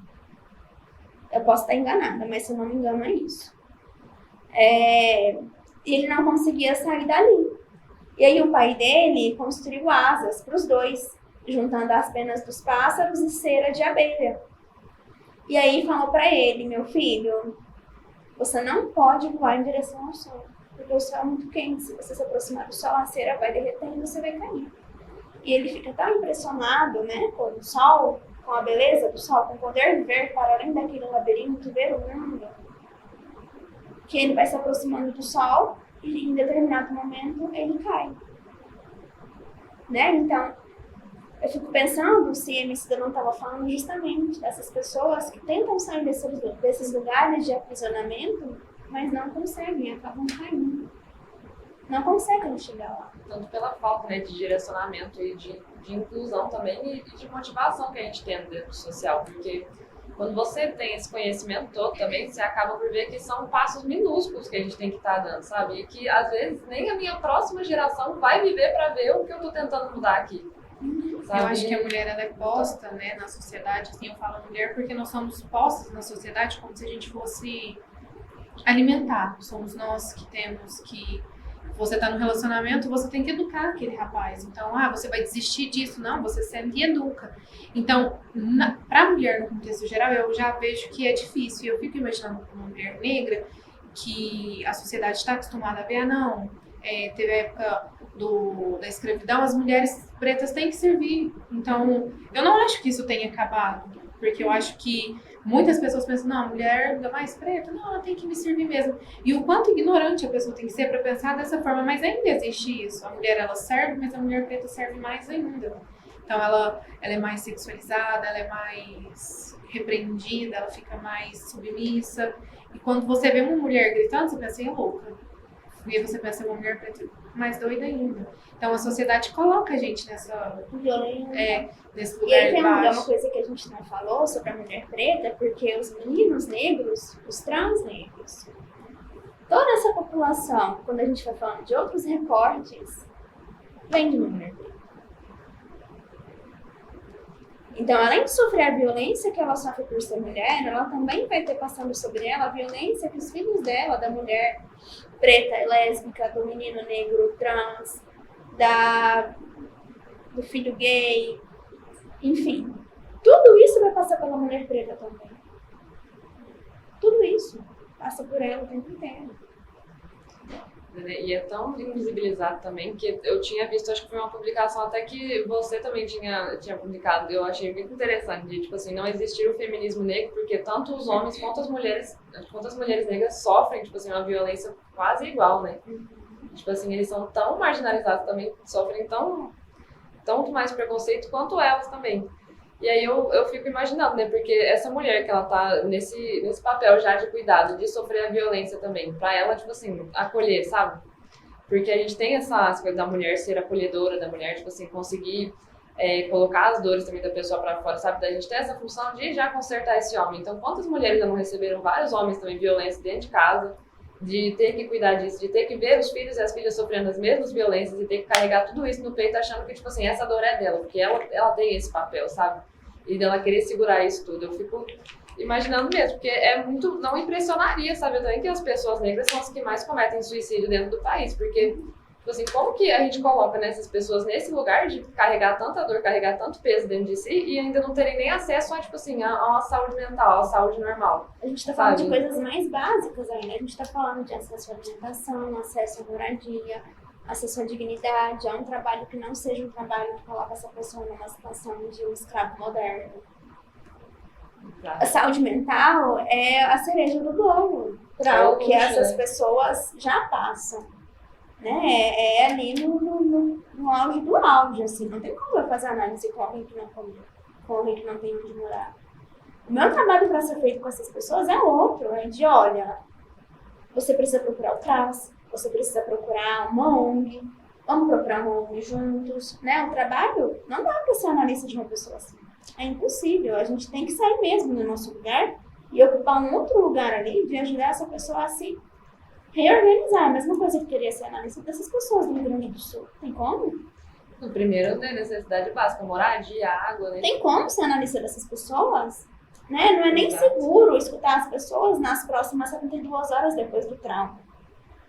Isso pode ser uma nova violência, fazer a pessoa falar de novo do que ela sofreu, tão perto do que ela sofreu. Então, dá? Não dá. Não dá. Eu já respondo a minha pergunta. Não dá. Pois é. Não dá. E às vezes a violência não vem nem de fora, né, da sociedade, porque às vezes a violência pode vir até dentro de casa. Você tá numa relação assim ruim, a sua mãe vai falar, não, você vai ficar com esse cara assim, você vai ficar casado porque ele é pai de seus filhos e que tipo de mulher você é se você largar desse e casar de novo? Quantos casamentos você vai ter? Então, nem sempre é da sociedade. Claro que tem a sociedade, mas às vezes é até dentro de casa também. Então, como que uma pessoa vai sair para fazer uma análise, para fazer tratamentos? Dentro da própria casa dela, ela sai, ela volta melhor, mas ali dentro ela já murcha de novo, porque tá sempre em contato com essa violência. Então, a necessidade da gente ter o social, porque a família dentro da casa dela é assim. Mas também não dá para dizer que a gente vai desistir de acompanhar esse paciente por isso. É aí que a gente tem que ficar. É o lugarzinho que ele está se segurando. Exatamente, de receber um acolhimento. A gente precisa abrir mão dessa necessidade, de certa forma narcísica que a gente tem, né, de meu trabalho tem que dar certo, tem que ter resultado para ontem, rápido, eu quero escutar rápido, eu quero que tudo aconteça rápido, eu quero que esse paciente saia rápido de casa, né, que é aquela coisa que você me falava lá no começo. Eu quero ver o resultado do meu trabalho rápido, porque eu quero ver que eu sou uma boa profissional. Cadê o resultado do meu trabalho aqui? Não tô vendo. A gente Mas tem é no muito tempo isso. do outro, não é no nosso tempo. O outro não tá ali pra passar a mão na sua cabeça e dizer, olha só, o melhor que teve na minha vida, você é ótimo, parabéns. Não, o que a gente menos vai ter na nossa trajetória é isso. E aí E que tá, é que a até gente importante que a gente não queira ter mesmo, não queira ter esse tapinha nas costas, porque a gente não pode achar que as coisas aconteceram por nossa causa. E ainda vai ser muito criticado também, tanto pela família quanto pelas pessoas, né? Que a gente tem essa necessidade, além de narcísico, também de produzir muito, de dar resultado com a nossa produção. Porque a gente acaba que, tipo assim, a gente vive num capitalismo, né? No neoliberalismo, que a gente tem que estar à frente de tudo, à frente de tudo, e tem que ter um Eu tenho que resultado pontuar todas imediato. as falas desse paciente, Aí, eu tenho mostrar que um dizer serviço. sobre tudo, eu tenho que várias coisas assim, né? E são coisas que passam pela nossa carreira no começo, né? Essas coisas de eu tenho que entregar o meu melhor, eu tenho que ser a minha melhor versão enquanto psicóloga, eu tenho que pontuar tudo que esse paciente está falando, mas se você for pontuar tudo que ele está falando ali nas primeiras sessões, ele não volta. Ele não vai voltar. Ele vai ficar assustadíssimo. Ele vai se sentir violentado de novo. Zé, né? Tem muitos pacientes que falam, né? Nossa, eu rodei 6, 7 terapeutas e não encontrei alguém. Mas também vai ter paciente que vai precisar de mais tempo para conseguir falar, né? Eu não vou chegar lá numa sessão. Eu fiz uma vez, eu estava com uma psicóloga que todos os meus problemas, tudo que eu falava para ela, só resumia no fato de eu não trabalhar.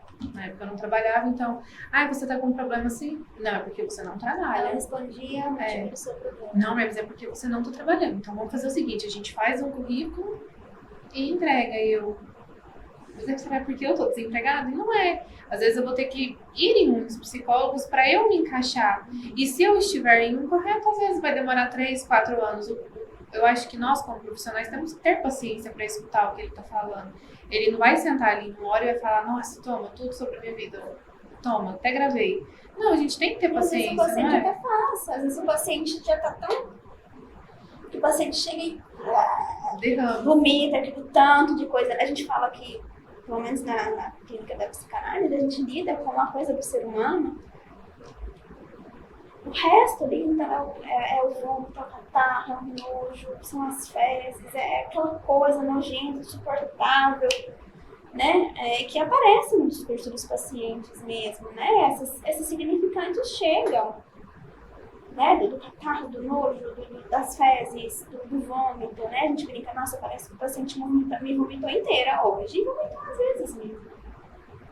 Às vezes ele te vomitou mesmo. E você vai fazer o que disso agora? Você vai querer para ele separar? Aqui é arroz, aqui é feijão. Não tem como, tá tudo ali, ó. É um trabalho muito de misturado, tempo. né? Você É um vai- trabalho de tempo. Não adianta achar que você vai resolver aquele problema assim, porque você não vai. Isso é uma questão sua de análise. Achar que você tem que resolver os problemas do seu paciente. E às vezes atropelar aquilo ali, querer fazer rápido, Às vezes a piora a pessoa só situação. quer ser Piora, porque escutada. aí você vai contando pra pessoa que esse sofrimento dela não é válido. É pequeno, é pouco, a solução é pequena, é só fazer isso aqui que resolve. Muita coisa de coaching, né? Também, tipo assim, alguns coaching que chega falando, não, mas você vai fazer isso daqui, você vai ter uma receita pronta, você vai ter um trabalho assim, você vai comer direito, você vai fazer academia, comer tal hora, só salada, um franguinho, não sei o quê, e aí você vai ver, você vai estar ótimo. Assim, e aí, o que a gente faz? Né? Tipo assim, quando a gente vê que, mesmo assim... E aí, quando a colocar pessoa uma faz, solução- ela não fica ótima. Às vezes ela nem consegue fazer. A cobrança Ela que a tá gente com tem tudo, na é igual viver no nutricionista, né? Aí o nutricionista fala, você vai comer isso. A pessoa, você vai lá pra pessoa te dizer o que é que você tem que comer. E aí você não come. Você não segue o planejamento dela. Não adiantou nada ir lá. Não adiantou nada ir no psiquiatra dizer qual é o seu diagnóstico, ir no neuropsicólogo, ir no nutricionista. Exato. Não adiantou, porque aquilo que você foi buscar não era bem isso, né? É outra coisa. E às vezes você nunca vai chegar nem a nomear, né? Mas, tipo assim, ser entendido, pelo menos, e entender que isso é uma parte da sua vida também, que não tem uma receita pronta, né? Tipo, eu vou viver com esse desconforto. Mesmo eu não sabendo nomear ele agora, eu vou viver assim, porque faz parte da humanidade, o sofrimento, né? Os vazios que a gente tem. Eu vou seguir com isso o resto da minha vida. e tá tudo bem, A gente sabe? pensa muito que muitas coisas, muitos buracos que a gente tem, eles não vão ser preenchidos. Por isso que a gente não pensa numa cura na psicanálise. Quando a cura acontece, é uma mera coincidência. A gente não está visando a cura. A gente está visando encontrar os buracos e fazer borda nesses buracos para que isso pare de desmoronar tanto, ou pelo menos desmorone com menos frequência e ajudar o sujeito a fazer borda de novo naquele aspecto, né, que desmoronou. Então, não significa que eu vou parar de repetir, não. Pode ser que eu não pare, mas eu vou ter mais consciência sobre essa repetição que eu estou fazendo para perceber, eu estou repetindo. Às vezes vai ser só isso, gente. Pois é. E é lidar, né, também com a simplicidade, né, a insignificância também, porque a gente não vai ter aquele impacto, tipo assim, gigantesco na vida da pessoa, né? A gente não vai salvar a vida dessa pessoa também. A gente tá ali, tipo, exatamente para exercer esse trabalho de escuta e escuta, tipo assim, e separação, né? Lidar com seus próprios sentimentos. Às vezes nem a gente que vai construir essas bordas da pessoa, ela vai descobrir sozinha como construir. E aí, tipo assim, eu acharia muito legal também o trabalho da gente ver, né? Tipo, acompanhar o processo de uma pessoa quando ela chega e quando ela sai, né? Às vezes, porque eu não acho que eu daria alta para algum paciente, não sei, né? Tô só olhando assim, que eu sentiria falta, sabe? De conversar assim e saber da vida da pessoa, né? Todo dia, saber, nossa, como que você tá, né? Então, deve ser muito legal você ver uma pessoa se construindo, né? Se reconstruindo depois e ela caindo e vindo te contar todo o sucesso que ela teve disso e, tipo assim, saber, ai... E quando não tem que sucesso, legal. o que você vai fazer? Exatamente. O que você vai fazer da sua angústia de que esse paciente não teve sucesso, como eu acho que sucesso é? Exato, a gente fala muito pouco, né, de... Que às vezes do psicólogo, não vai ter sucesso, gente. Às vezes esse paciente não vai ter sucesso, porque sucesso é o quê? É ganhar dinheiro? Não, às vezes para esse paciente, entre aspas, né, a solução para a angústia que ele tem é abrir mão de uma vida de sucesso. né? Às vezes ele tem tudo que ele quer, né? Às vezes é tipo assim, tudo que ele quer não, né? Tudo que a gente quer, por Tudo exemplo. que ele acha que ele tem que ter para ser feliz, e não é. Então, às vezes, para esse paciente, eu vi esses dias. Eu não lembro agora quem falou disso comigo, mas estava falando de um colega que estava fazendo pós-doutorado com ele, que foi pesquisar e escutar as comunidades ribeirinhas, acho que no Rio Grande do Norte, e esse cara largou tudo da vida acadêmica e foi para ser pescador. Encontrou a felicidade dele ali. Entendeu? Ele largou tudo e foi ser pescador. E estava feliz sendo pescador e naquela comunidade simples, né? Então, porque já vem na gente, né? Eu acho que a gente desde quando a gente é bebê, parece que é colocado na nossa cabeça que pra gente ter sucesso, a gente tem que ter dinheiro, fama, um carro bom, se vestir bem. Às vezes não, às vezes o cara só quer ser pescador mesmo. E tá ótimo, tá feliz ali, sendo pescadora, entre aspas, né? Aparentemente tranquila, não é, a gente sabe que é bem perigoso, na verdade, né? Mas, né? Tá ok pra ele. Exato. Às Então, vezes também lidar, são coisas também assim de, mais uma vez, né? Uma postura contracolonial. Exato, né? Lidar também com o fracasso de você não se encaixar também como paciente, né? De não dar certo a sua abordagem, a sua forma de pensar assim, e a pessoa não quiser mais também ser atendida por você. Tem muita coisa, né? Tipo assim, envolvida também no atendimento. A maioria dos pacientes não vão ficar. Seja por uma questão financeira, seja por uma questão de não se identificar com o seu trabalho, seja porque ele não dá conta. E né, também lidar com a frustração, né, do psicólogo. Seja por uma questão de desencontro de horários. Exato. Seja porque você não aguentou isso no seu lugar de analista. A clínica, já viu aquela música? Era da Senhora do Destino, não é? Entendi. Não é essa, né? Tem gente que chega pra ficar, tem gente que vai pra nunca mais, tem gente que veio só olhar, tem gente... Eu vou sair do ritmo, mas é isso, gente. Tem gente que vem só pra ver o que tem gente que vem pra ficar, tem gente que vai embora e nunca mais volta. A clínica é movimentada, a clínica não é aquele roteiro que a gente imagina que, a minha agenda tá aqui fechadinha. Uma coisa que tem rotina, né? Não tem, gente. Tem semanas que tá cheia, tem semanas que esvazia. a coisa não é linear, como a gente pensa, né? Como a gente vê nas séries, como a gente... Não, a clínica tem vida, ela tem a sua própria dinâmica. Isso vai dizendo também dos seus momentos enquanto, né, analista, dos seus reposicionamentos. Eu mudei de sala, uma mudança de sala fez uma mudança tão... Eu não imaginei, eu era a mesma clínica, eu só mudei de sala e isso movimentou totalmente os meus pacientes, uma mudança de sala. Então tem coisas que acontecem, né, que vão atravessando o sujeito também. Mas é mesmo. Eu tava aqui pensando também, que horas são, gente? 5:45. Não tá acabando nosso tempo, então é até às 4. Não, não vou fazer a pergunta que eu queria fazer, não. Eu tava pensando também da gente ter falado de religião aqui, mas ainda bem também que, né, nós falou tanto, de tantos assuntos, né? Mas eu acho muito interessante, vai ter que ser rápido mesmo, mas eu acho muito interessante de a gente também ver pessoas que têm, tipo assim, um vínculo religioso muito forte dentro do consultório, né? E aí eu queria, tipo assim, eu ainda tenho uma dúvida de saber como que eu separo, tipo assim, esse vínculo, não só de religiões, tipo assim, religiões afro-brasileiras, tipo assim, tem religiões europeias também, tipo cristianismo, evangelismo, por exemplo, também, ou catolicismo, tipo assim, as pessoas serem tão infiltradas dentro dessa religião que a gente não, tipo assim, a gente não pode identificar o sofrimento como sendo da religião por intolerância religiosa, por exemplo. E aí eu fico pensando, né, como que a gente chega nessa delicadeza, assim, de falar pra pessoa, olha, vamos dar uma parada, assim, não tem essa necessidade de você ter tanta ansiedade, de ser tão temerente, né, tipo assim, você temer tanto uma entidade. Como é que eu vou falar pro paciente do que ele tem necessidade ou não? Às vezes ele usa aquela figura, né, pra... A gente pode perguntar pra ele, será que precisa? Mas dizer pra ele de prontidão que não precisa...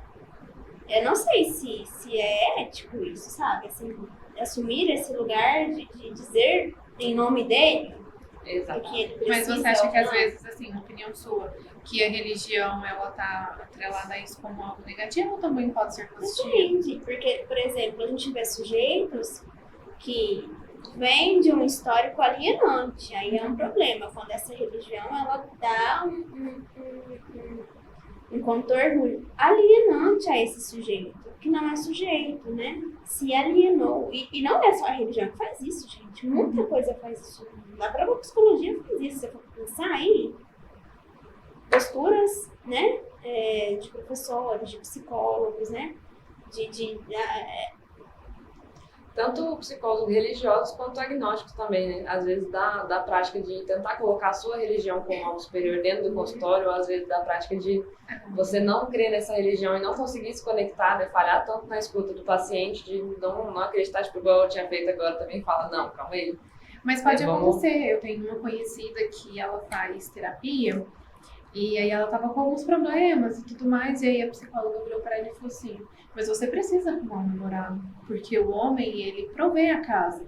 É o homem que sustenta a casa. E ela ficou horrorizada. Aí eu falei, tem um outro jamais lado ela do poderia. espelho, que são os psicólogos que estão alienados por esse discurso religioso, por esse discurso moralista, por esse discurso preconceituoso, né? E ela me perguntou, você acha que é certo? Eu falei, olha, eu, na minha opinião, eu não acho que seja certo, né?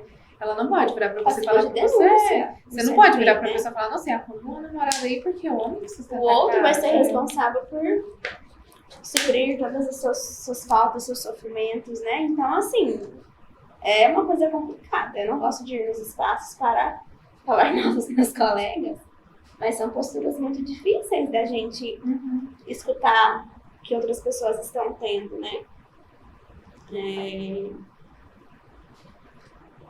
Não sei nem o que dizer, assim.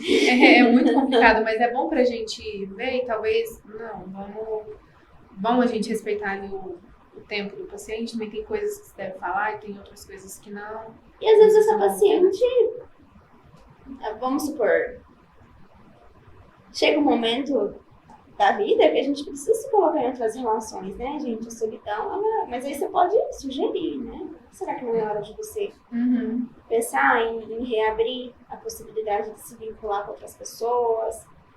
é de um outro lugar, que é muito raro, assim, a gente...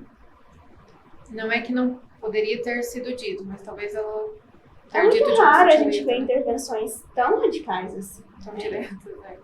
Porque tiram do sujeito a possibilidade dele escolher. Né? É a própria individualidade também, né? Que ele se identifica às vezes naquele meio, que foi uma Quando a formação gente pensa em dele. casos de psicose, cabe um pouco mais intervenções mais direcionadas, né? Mas aí a gente está falando do meu lugar enquanto psicanalista. Existem abordagens que trabalham com esse tipo de abordagem. Que, né, eu acho complicado. Mas tem você vai fazer isso, no checklist. Que às vezes é muito importante, mas de um outro lugar. Checklist para lidar com a ansiedade. Checklist para lidar com a dificuldade de organizar a própria agenda. Isso é muito importante. Né? Existem abordagens que fazem isso, e isso é muito importante. Mas a gente tem que cuidar desse lugar de poder, né, que a gente vai ocupar. Até onde o nosso conhecimento vai atingir. Então, gente, aqui a gente fala dos dois lugares, o lugar de pessoas que são acompanhadas e de pessoas que vão acompanhar. E é muito importante essas conversas para que a gente pense na nossa praxis, né? Na maneira de fazer o nosso trabalho dentro da clínica, fora da clínica. Porque a psicologia não é só clínica, ela é enorme, ela ocupa muitos lugares. Graças a Deus, né? A gente pelo menos vai começar a ocupar mais também, né? Conseguir e exercer essas funções. Que eu ainda. Não, gente, aí tá acabando o tempo. Olha, a gente fala demais. Eu achando que nem segui as perguntas também, tava aqui. Não, mas entrou tudo. Entrou? Isso aí Tudo foi bem, só um então, gente, a direcionamento. gente vai precisar encerrar, eu fazendo corte. Então é isso. E é Acho que isso, a gente- obrigado pelo convite, agradeço muito vocês Agradeço pelo também convite você que por vocês ter vindo. fizeram. E é isso, precisando, tamo aí.